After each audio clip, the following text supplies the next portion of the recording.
My parents spent every last penny of my $200,000 trust fund to fuel my older sister's shopping addiction, and then they kicked me out. Let me give you a bit of background so this all makes sense. My sister, Lisa, has Down syndrome. She is 4 years older than me, and for as long as I can remember, I have been very aware of the ways Lisa is different from me. Even when I was a little kid, it was obvious. Lisa would have these huge reactions to even the smallest problems.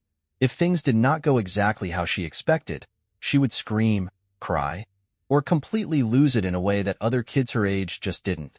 It seemed like she couldn't handle frustration at all, and it was overwhelming to witness.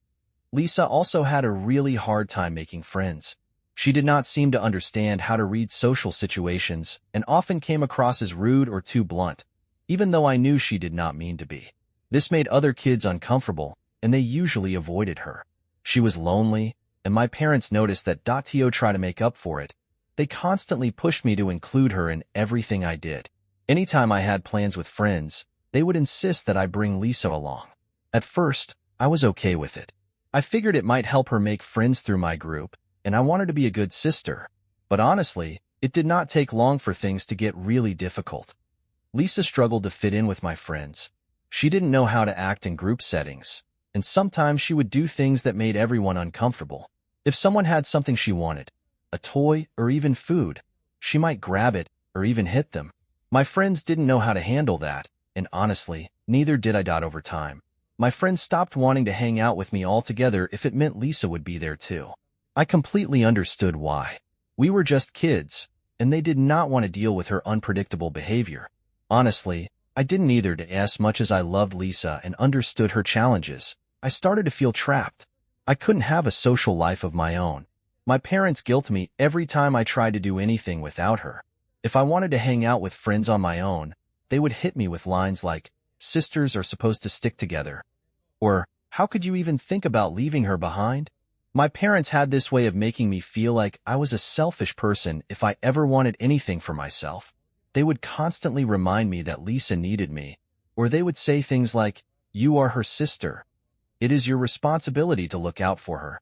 No matter how hard I tried to set boundaries, they expected me to put her first every single time, over my friends, my plans, or even my own needs.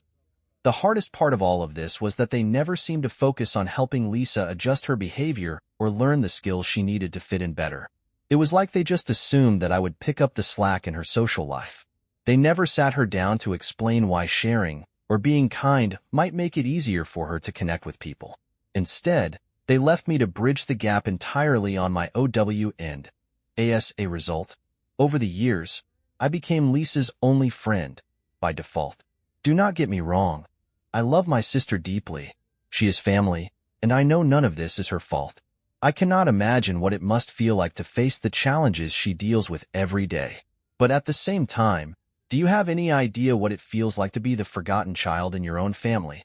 My parents' entire world revolved around Lisa. Every single decision they made, every dollar they spent, every plan they had, it was all about her. It was about making her life a little bit easier, a little bit more manageable. I get why they did it. Lisa needs constant care and support. But it left almost no room for me. Lisa's care is incredibly demanding. Over the years, my parents poured a fortune into her therapies. Physical therapy to help with her coordination, speech therapy to improve her communication, occupational therapy to help her gain independence.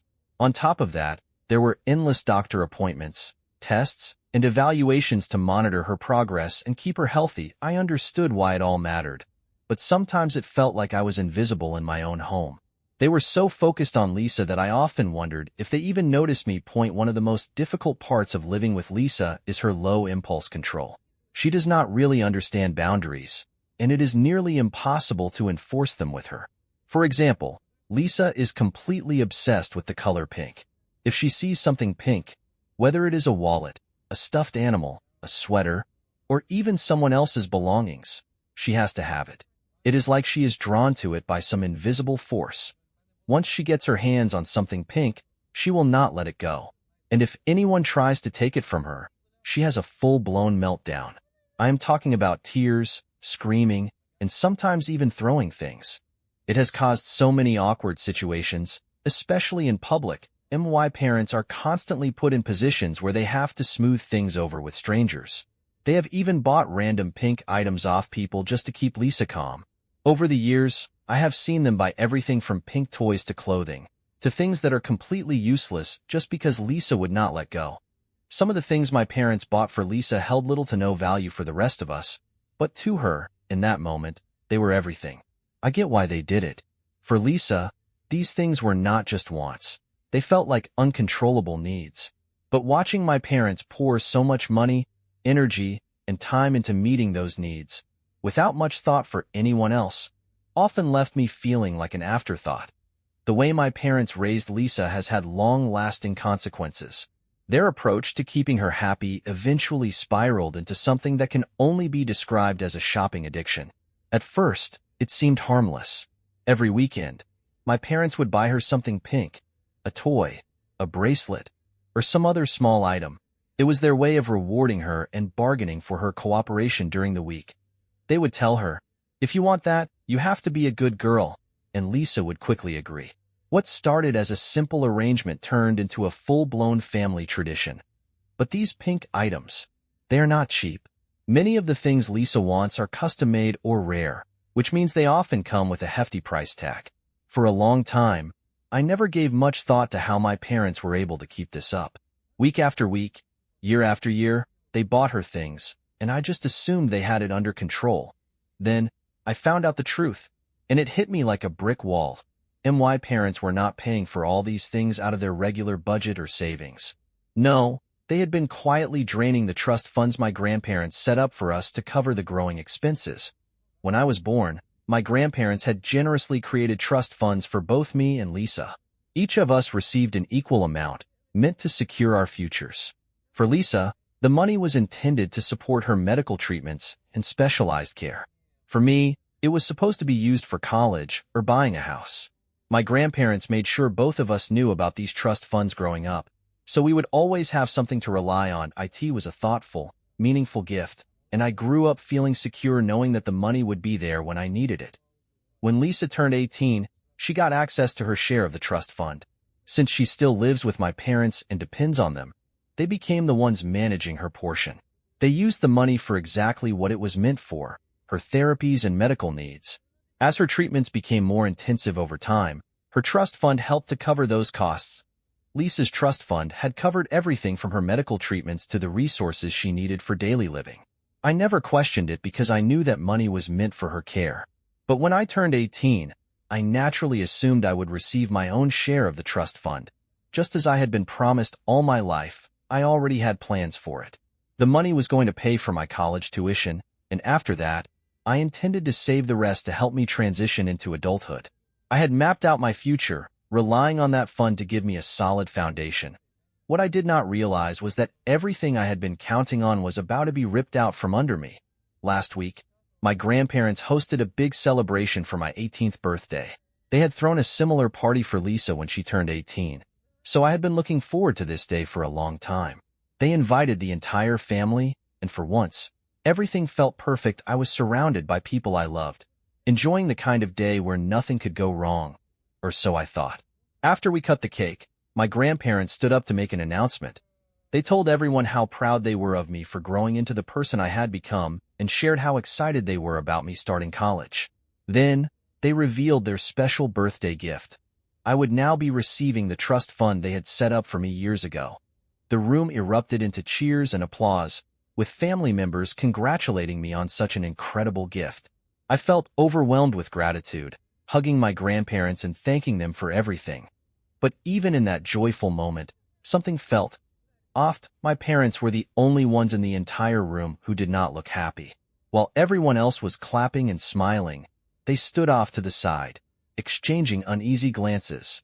Their expressions were strained, almost uncomfortable, and they avoided making eye contact with me. I tried to ignore it. I told myself maybe they were just tired, or maybe I was reading too much into it. I was determined to enjoy the rest of the party, so I pushed the nagging feeling aside and celebrated with my family. Later that evening, when we got back home, I could not shake the sense that something was wrong. My parents still seemed tense and unusually quiet. Normally, if they were this worried, it would be because of something related to Lisa. her health, her mood, or something she needed. But that night, Lisa was perfectly happy, playing with one of the pink gifts she had gotten earlier. It was clear this had nothing to do with her. The more I thought about it, the harder it became to ignore. I finally decided to just ask them directly. "Is something wrong?" I asked. That was when my dad turned to me with a serious look on his face, and my stomach sank. My dad looked at me with a somber expression and said, "We need to have a private conversation." His tone sent a chill down my spine. I could feel the weight of whatever was coming before he even said another word. The three of us sat down in the living room. My parents exchanged nervous glances, and then my dad started speaking in a hesitant voice. He told me they were not going to be able to give me my trust fund as my grandparents had intended it first. I did not fully understand. "What do you mean?" I asked, my heart pounding. He sighed heavily and explained, guilt lacing his voice. Over the years, they had used up all of Lisa's trust fund to cover her needs, her treatments, her therapies, and even her shopping addiction. And when her money ran out, they started dipping into mine, he admitted. Almost as though it hurt him to say it, that 90% of my trust fund was already gone. There was barely anything left. I sat there in stunned silence as the words hit me. The money that had been promised to me, the money I had counted on for college and building my future, was gone. My dad went on, explaining that most of it had been spent on Lisa's needs. He described the costs of her therapies, her treatments, and yes, the endless pink items they had to buy her every week to keep her calm. So I tried to process this bombshell. A wave of numbness swept over me. My thoughts were racing, trying to piece together how something like this could have happened without anyone ever telling me. I asked the question burning in my mind. Why would you do this? Why would you take my money without even telling me? That is when my parents started defending themselves. They sounded defensive, as if they were the ones who had been wronged. Why, Dad said they had no other choice. Taking care of Lisa had been financially overwhelming. He talked about the constant expenses, the therapies, the medical appointments, the pink trinkets she needed every week to keep her content. I argued back, my voice shaking with anger. You could have stopped buying her all those things when you saw how much it was costing. But they insisted it was not that simple. My mom chimed in, saying that for Lisa, those things were not just material possessions. They were coping mechanisms, tools that made her world feel a little more manageable. She said they had been worth every penny. Their words only made me angrier. I could feel my chest tightening as I asked, how could you justify spending everything meant for my future without even talking to me? Do I not matter to you at all? My dad tried to calm me down, his voice measured but firm. He told me I needed to understand the pressure they had been under. He spoke about the sacrifices they had made as Lisa's caregivers, how they were constantly overwhelmed by her needs and the financial strain that came with them. Why Dad sighed heavily and talked about how exhausting it was to meet Lisa's needs week after week. My mom nodded in agreement, adding that Lisa's condition required constant care and support. Sometimes that meant spending money in ways that might not seem fair to me but were, in their eyes, necessary for Lisa. They both insisted that, since I did not have the challenges Lisa faced, I already had an advantage. They acted like I was being selfish for even bringing up the money, as if I had no right to feel upset. A tear of frustration slipped down my face as I tried to explain. This is not about Lisa's needs, I said. It is about how you went behind my back. You used what was supposed to be my future without ever thinking I deserved to know. I told them the trust fund had been my one source of security, the one thing I thought I could rely on to start my life on my own. And now it was practically gone. Instead of acknowledging how hurt and betrayed I felt, they turned the whole conversation around on me. They started lecturing me about how disappointed they were in my lack of understanding. As Lisa's sister, my mom said, you should realize that sometimes sacrifices have to be made. We are all in this together. I stared at them, stunned. They honestly expected me to just accept this without question, to smile and nod like a fool while they told me my future no longer mattered. Why is it always Lisa? I asked, my voice breaking. Why is it never me? Do you even care about me having a life of my own? That was when they revealed what they had really been planning for me all along. My parents admitted they had always envisioned a future where I would take over caring for Lisa. They told me they had never put much thought into my education because they did not think it was that important. What mattered to them was that I step up and take responsibility for Lisa, financially, emotionally, and in every other way. Why Mom looked at me with an expression that was equal parts desperate and resigned. "You know we are getting older," she said. "It is exhausting taking care of Lisa. We cannot do this forever. We need you to step in." She went on to explain how she hoped I would go to a local college instead of the one I had been planning to attend. That way, I could stay close to home and help out with Lisa. She said she wanted me to find a stable job right after graduation so Lisa could eventually move in with me. Finally, my dad chimed in, suggesting I could start contributing financially even while I was still in college. He thought I should get a part-time job and send money home to help Lisa with her needs. It would give her a little more independence, he added, by letting her buy whatever she wants. Lisa's lifestyle, my dad explained, needed to be maintained. The money I earned could help her buy the things she wanted and keep her life comfortable. I just sat there, numb, trying to comprehend the weight of what my parents were asking me to do. It felt like they had decided my future for me, without ever considering what I wanted or dreamed of for myself. They expected me to give up my plans and step seamlessly into their role as Lisa's caregiver, as if I had no say in the matter. Finally, something in me snapped. My voice shook with anger and years of pent-up frustration as I yelled, "Have you ever even thought about what I want? Or am I just here to live for Lisa? You never asked me what I wanted, did you?" I could feel the anger boiling over. All these years, I have been expected to just give and give. And now you want me to give up my entire future to take care of her so you can rest? How is that fair? My voice cracked as I poured out everything I had been holding in. You are making decisions about my life without even thinking about what it means for me. I cannot just drop everything for Lisa and pretend my dreams do not matter. Years of feeling ignored, of being told I had to put Lisa first, of watching them cater to her every whim while I was left to quietly support from the sidelines. All of it came pouring out. My parents did not back down, though.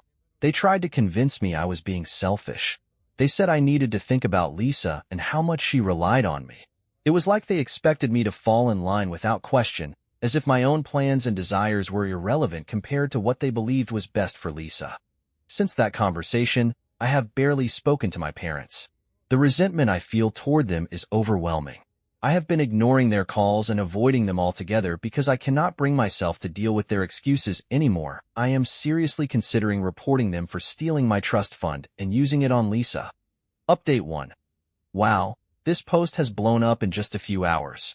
Thank you to everyone who has offered advice. After reading through your comments, I decided to take action. Right now, I am on my way to tell my grandparents everything.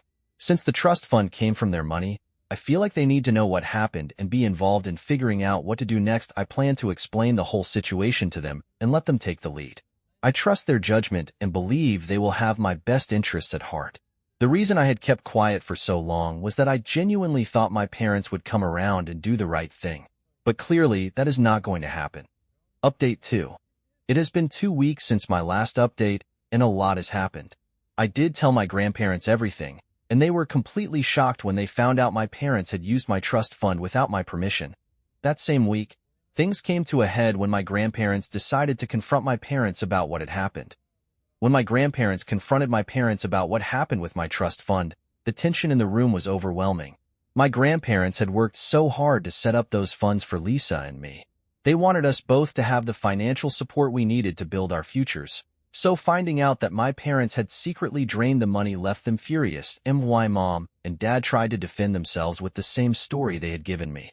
They explained how they were forced to use the money for Lisa's care, therapies, and mounting expenses. They asked my grandparents to understand, as if their reasoning would somehow excuse what they had done. But my grandfather was not having any of it. He shouted at them, his voice filled with frustration and disbelief. He told them in no uncertain terms that they were responsible for returning the full amount of the trust fund, no matter what circumstances or excuses they had. It was clear how deeply hurt and betrayed he felt, and the anger in his voice made the whole room go quiet. For a moment, I thought my parents might finally take responsibility and admit they had been wrong. But instead, my mom panicked. She started pleading with my grandparents, explaining how hard it was to take care of Lisa and how constant her needs were. She said Lisa's trust fund had not been enough to cover everything, and using money from mine had been the only way they could keep up with her treatments and expenses. Then, in a cruel twist, my parents turned on me. They scolded me for going to my grandparents and telling them everything. They were furious that I had exposed their actions and forced them to face the consequences. My dad, especially, was livid. He snapped at me, his voice dripping with anger. "You should consider yourself lucky," he said, "because you were born normal, unlike Lisa. You have no idea how hard it is to take care of her, and you should not resent her so much." It was like my entire existence, my struggles, my dreams, none of it mattered. The only thing that seemed to matter to them was Lisa, and they were punishing me for refusing to quietly accept the life they had tried to force on me. Without even thinking, I looked them both dead in the eye and said, "If you do not pay me back the money I am owed, I will sue you, and I will make sure you face the consequences for what you did." I reminded them, calmly but firmly, that what they had done was illegal. No matter how much they tried to justify their actions, they could not change the fact that the trust fund was mine. It had been set up for me and me alone, and they had no right to use it. My words sank in. I watched the color drain from their faces. It was as though they were just beginning to understand the gravity of what they had done, and what might come next. For the first time in my life, I stood up for myself, and I could see the shock in my parents' eyes. They were not used to me being this firm, this resolute. My grandparents nodded in agreement, fully supporting me, and their encouragement gave me the confidence to keep going. I told my parents that it did not matter how much they had spent on Lisa or how hard things had been for them. Lisa was their child, and it was their responsibility to care for her, not mine, and I made it clear that while I loved Lisa and would always care about her, I was done sacrificing my future to make sure she was taken care of. My life, my education, my dreams, they mattered too. I told them I was tired of always being treated like I was second to her, tired of being pushed aside while her needs always came first. "This stops now," I said, my voice steady. "I am done being treated like I do not matter. I will not keep living like the invisible child." As soon as the words left my mouth, I felt a wave of relief and determination. There was no going back from this moment. My parents had pushed me too far, and I was finally taking control of my own life. My dad immediately tried to argue. His voice was full of disbelief and anger as he told me I could not threaten them with legal action. "You are our child," he said. "You should have some loyalty to your family. After everything we have done for you, this is how you repay us." His words were laced with guilt, meant to manipulate me into backing down. Then my mom chimed in, trying to defuse the situation. She suggested that since there was still 10% of the trust fund left, I could just take that and let the whole thing go. Her tone was almost patronizing, as if I should feel grateful for the scraps they had left me. It was insulting. They were treating me like a charity case, as if the little that remained of my trust fund was all I deserved, and I should just shut up and accept it. But my grandfather was having none of it. He stepped in, his voice firm and unyielding, and told my parents that if they did not agree to repay the full amount, he would hire the best lawyer in town and ensure I sued them for everything they owed me. The threat of legal action seemed to finally get through to them. My parents fell silent, their faces pale as they realized my grandfather was serious. After a tense back and forth, they reluctantly admitted that what they had done was wrong.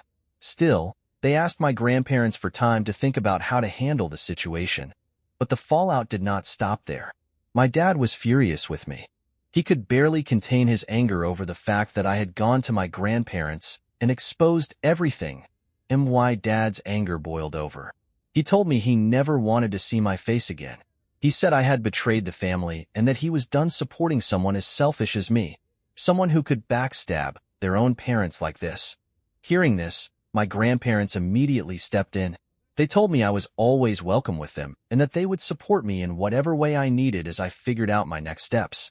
Without hesitation, I packed my clothes, gathered my important documents, and left my parents' house that same day. Now, I am living with my grandparents. It hurts that my parents kicked me out, but I also feel relieved to be away from them. The tension and resentment were unbearable, and it is freeing to have a space where I can focus on myself. I miss Lisa a lot. It breaks my heart to be separated from her, and I know that my actions have likely ruined my relationship with my parents forever. But even with all that pain, I do not regret standing up for myself. Update 3. It has been a month since my last update, and things have started to settle, at least on paper. After a lot of pressure from my grandparents and the threat of legal action, my parents finally signed an agreement drafted by my grandfather's lawyer. The agreement is straightforward. Since they cannot repay the full amount they took from my trust fund in one lump sum, they will make payments over the next 18 months. This gives them time to repay the debt gradually without completely destabilizing their finances. However, the agreement includes a critical safeguard. If they fail to make a single payment on time, or if they break the agreement altogether, both my grandparents and I have the right to take immediate legal action. This ensures they cannot avoid their responsibility. Even with the agreement in place, my parents are still furious. They blame me for everything that has happened and cannot seem to let go of their anger or shame. They refuse to see why I felt the need to take such drastic steps to protect my future. Despite their resentment, my grandmother has been my rock through all of this. She reminds me constantly that I did what I had to do, that none of this is my fault, and that my focus now should be on moving forward, not dwelling on the past. As for Lisa, I do see her from time to time. She misses me, and I miss her too. She often asks my parents about me, but it is clear she does not fully understand the situation. She knows something major happened and that I am not around as much anymore. It is heartbreaking to see her so confused and hurt by something she cannot completely grasp. I hate that she has to deal with the fallout of my parents' actions, but I will always be there for her, no matter what.